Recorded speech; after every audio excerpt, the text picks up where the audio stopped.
Assalamualaikum warahmatullahi wabarakatuh. Jumpa lagi bersama saya di channel Mas Vincent. Oke teman-teman, di video tutorial kali ini saya akan membuatkan video ya seputar pertanyaan-pertanyaan yang udah masuk ke dalam komentar. Jadi ini pertanyaan sering banget saya temui itu ya di dalam komentar. Jadi pertanyaannya itu seperti ini teman-teman. Bang, kulkas saya tidak dingin dan udah saya ganti overload dan juga relay. Nah ini ya yang namanya overload dan juga relay. Ini kenapa kulkas saya masih tidak dingin. Nah yang kedua, kulkas saya lampu nyala, kemudian mesin kompresor hidup panas. Tapi setelah saya ganti overload dan juga relay, itu kenapa kulkas saya tidak dingin. Dan artinya ini ada pergantian overload tapi kulkasnya itu masih tetap tidak dingin teman-teman. Jadi pertanyaan itu yang kemarin-kemarin paling banyak masuk ke dalam komentar. Jadi di sini saya akan jawab melalui video teman-teman ya, karena menurut saya ini banyak banget salah menganalisa, sehingga ketika kulkas kalian tidak dingin, itu tidak semua kita ganti overload dan juga relay itu tidak dingin ya teman-teman ya. Jadi bukan berarti saat mengganti overload dan juga relay itu bukan berarti kulkas menjadi dingin. Nah di sini saya jelaskan karena ini udah kesalahan saat menganalisa kerusakan pada kulkas yang tidak dingin. Jadi seperti itu teman-teman. Oke, sekarang saya akan jelaskan kembali masalah kulkas yang tidak dingin. Jadi untuk pergantian overload dan juga relay ini perlu diingat-ingat ya. Jadi jika pergantian overload dan juga relay ya, ini pergantian overload dan juga relay ini ketika mesin kompresor ini mengalami macet ataupun mengalami mesin kompresor ini tidak hidup sama sekali. Kalau misalkan mesin kompresor ini hidup, itu besar kemungkinan overload dan juga relay ini masih bagus teman-teman, karena mesin kompresor ini hidup. Kecuali mesin kompresor ini mati total ya, kemudian mesin kompresor ini hanya dengung saja, itu besar kemungkinan bisa disebabkan karena overload dan juga relay ini mengalami rusak. Nah di sini saya akan coba lepas dulu overload dan juga relaynya terlebih dahulu teman-teman ya, supaya kalian paham ini. Jadi perlu diingat-ingat ketika kulkas kalian tidak dingin kemudian mesin kompresor mati, kalian bisa cek yang namanya relay ataupun overload ya. Kalau misalkan mesin kompresor ini hidup, itu bukan dari overload dan juga relaynya yang rusak, karena mesin kompresor ini sudah hidup. Ibarat overload dan juga relay ini ibaratnya sekring teman-teman. Jadi kalau sekring di rumah mati, berarti lampu rumah mati, besar kemungkinan di bagian sekring yang udah putus ya. Jadi pengaman lah teman-teman ya. Jadi overload dan juga relay ini pengaman ketika mesin kompresor ini mengalami kerusakan ataupun mengalami ampere tinggi, sehingga ini bisa memutus arus supaya enggak semakin parah ya untuk mesin kompresor ini. Makanya fungsinya itu seperti ini. Nah di sini untuk ciri-ciri overload yang yang rusak teman-teman ya. Untuk ciri-ciri overload yang rusak itu udah pernah saya bahas juga. Ini retak teman-teman ya, kebanyakan retak, kemudian gosong dan lain sebagainya ya. Nah ini udah saya sebutkan ciri-cirinya di video sebelumnya, udah pernah saya bahas juga. Nah kemudian untuk cara mengetes overload dan juga relay ini cukup mudah ya. Kalian cukup gunakan tes pen aja jika kalian tidak mempunyai alat ukur ataupun alat tang ampere ataupun avometer. Jadi seperti ini ya untuk cara ngeceknya. Sebentar, ini saya coba turunkan. Saya akan coba nyalakan ya. Nah Ini kalau test pen ini beli cukup murah banget, sekitar 5.000 mungkin ya. Nah, di sini kalian gunakan tang ya. Kalau nggak ada tang, ini kalian bisa pegang seperti ini. Kemudian kalian langsung nyalakan teman-teman ya. Jadi di sini kalian langsung nyalakan aja. Ini saya coba nyalakan. Oke, ini udah nyala ya. Tapi ini jangan dipegang. Oke, di sini kita tes pen. Nah, ini nggak hidup teman-teman ya, tapi yang hidup di bagian relaynya. Kita balik. Jadi stekernya ini kita balik, arahnya kita balik. Oke, sebentar. Aduh.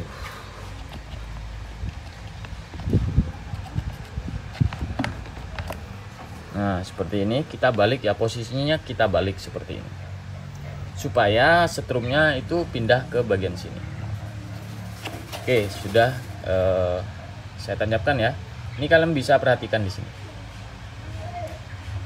Nah, nih teman-teman. Ini kan udah masuk ya, setrum yang dari kabel ini udah masuk ke sini.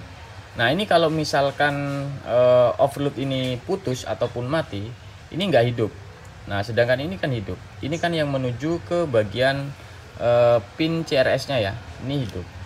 Kalau putus dia nggak hidup teman-teman. Jadi cukup mudah teman-teman ya. Nah, ini kan hidup, ini harus hidup, berarti ini normal. Nah, sampai di sini paham teman-teman ya. Oke, sekarang saya akan coba matikan kembali. Nah, jadi cara ngeceknya itu seperti itu teman-teman. Untuk ngecek di bagian overload ini masih bagus atau tidak. Rata-rata kalau misalkan relay ini udah retak, rata-rata ketika overload ini udah mulai panas dia akan putus. Mendingan kalian ganti kalau misalkan retak. Nah, kemudian yang selanjutnya di bagian relay. Nah, di bagian relay di sini ini ya, ini cara bukanya udah pernah saya bahas juga. Tinggal congkel aja seperti ini, kemudian kalian tinggal tarik seperti ini. Nah, di sini di dalam relay di sini kan ada bimetal nih, teman-teman.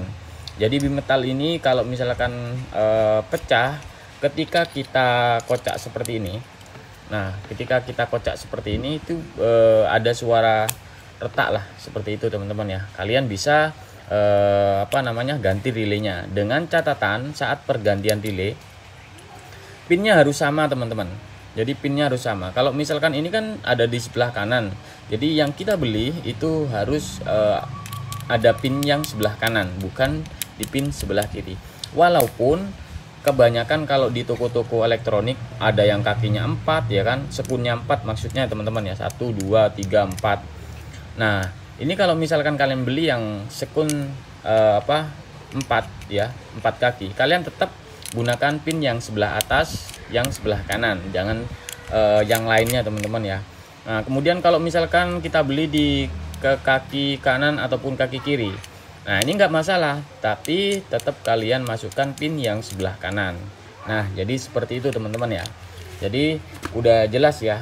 Jadi kalau misalkan kulkas kalian tidak dingin, coba kalian cek dulu mesin kompresornya hidup, getar atau tidak teman-teman ya.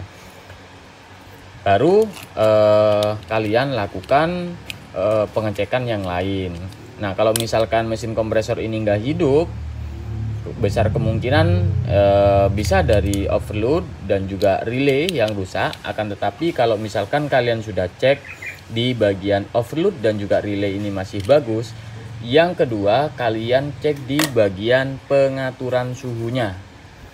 Nah, kenapa kok bisa sampai ke pengaturan suhu? Nah, karena pengaturan suhu ini bisa memutus arus ke bagian mesin kompresor ketika kulkas sudah dingin. Jadi cara kerjanya seperti itu. Oke, sekarang kita akan coba lihat ya di bagian sini. Nah, jadi semua kulkas itu ada yang namanya termostat ataupun pengaturan suhu. Nah, letaknya di bagian sini, kadang ada di bagian bawah. Jika kulkas Polytron ya, biasanya ada di bawah, kemudian kebanyakan ya di bagian sini. Kemudian kalian cek ya, di sini kalian bongkar. Nah, ini kalian lepas. Di sini kan pasti ada baut ya, kalau kulkas Polytron ada baut.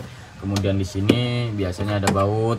Nah, kalian cek di mana baut-bautnya, baru kalian buka.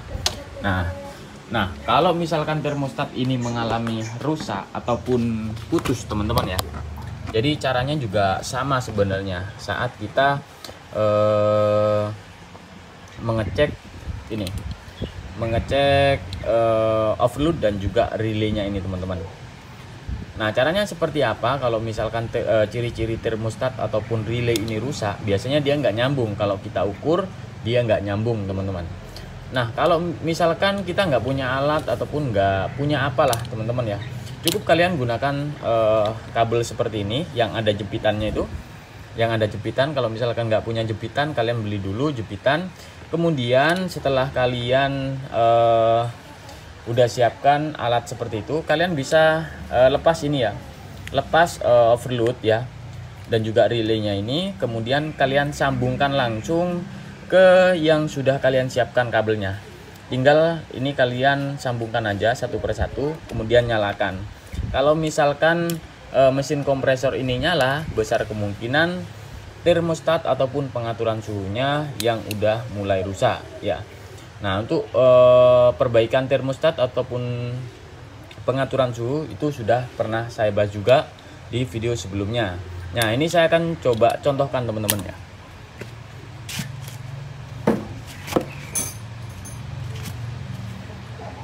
Nah, di sini saya akan coba contohkan.